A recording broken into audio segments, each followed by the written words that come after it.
Modern Indonesia has the largest Muslim population in the world. Together with Malaysia and the Philippine Islands, this area is home to over 250 million Muslims. Historically, the region has been referred to as the East Indies. When we look into the history, the first infusion of foreign elements into Indonesia happened during the reign of Ashoka. Ashoka was the first to consolidate his power over much of the Indian subcontinent. His early reign was characterized by relentless war to expand his dominions. However, after the Battle of Kalinga, he was so moved by the slaughter and destruction of the war that he embraced Buddhism. His capital became a principal Buddhist center. Ashoka's edicts of non-violence, reflecting the teachings of Buddha, were carved into stone and sent to Sri Lanka, Burma, Afghanistan, and the Indonesian islands.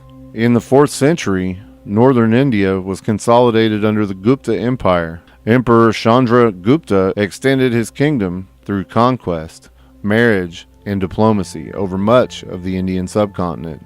Hinduism went through a period of resurgence in India, displacing Buddhism as the dominant religion of India.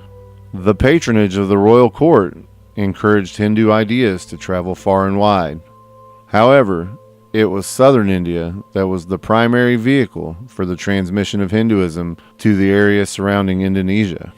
The South Indian kingdoms continued to prosper under successive dynasties until the arrival of Alauddin Khilji's armies in southern India.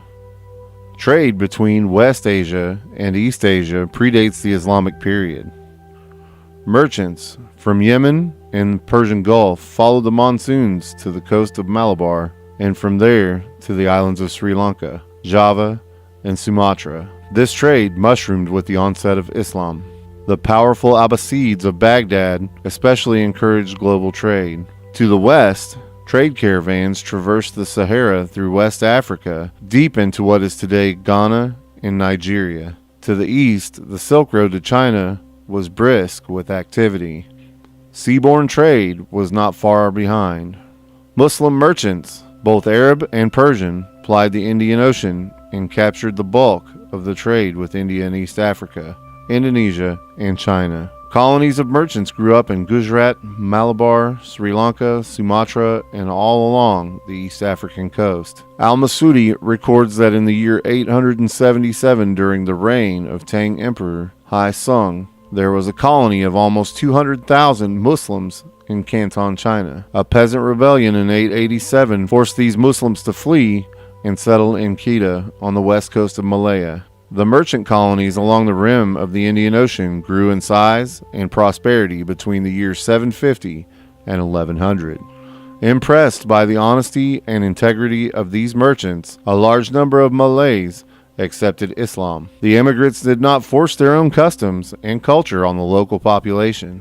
Instead, they adopted the local culture while introducing the doctrine of Tawhid and the requirements of Sharia. The Arabs were always a small minority among the Malays, but they enjoyed a privileged position in society. In the year 1100, the Islamic world went through a profound transformation. Sufism emerged as the dominant force in Islamic teaching. Major Sufi orders, which were to change the spiritual landscape of Asia and Africa, sprang up in the Islamic Empire. It was during this period that Islam spread widely in Indonesia. It was the spiritual Islam focused more on the soul that found a home in the islands, much as was the case in India.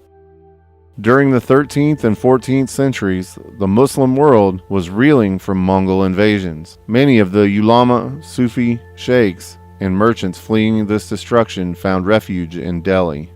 As persecution of the Sufis increased at the court of Muhammad bin Tughlaq of Delhi, many of them migrated further east. In the 14th and 15th centuries, Java was the seat of the powerful Hindu kingdom centered on the modern city of Jakarta. Agriculture and the spice trade were mainstays of this kingdom. As commerce between the Hindu kingdom and the Muslim world increased, many of the local kings and chiefs accepted Islam. In due time, the Hindu kingdom itself came under Islamic influence. By the year 1450, Islam was the dominant religion.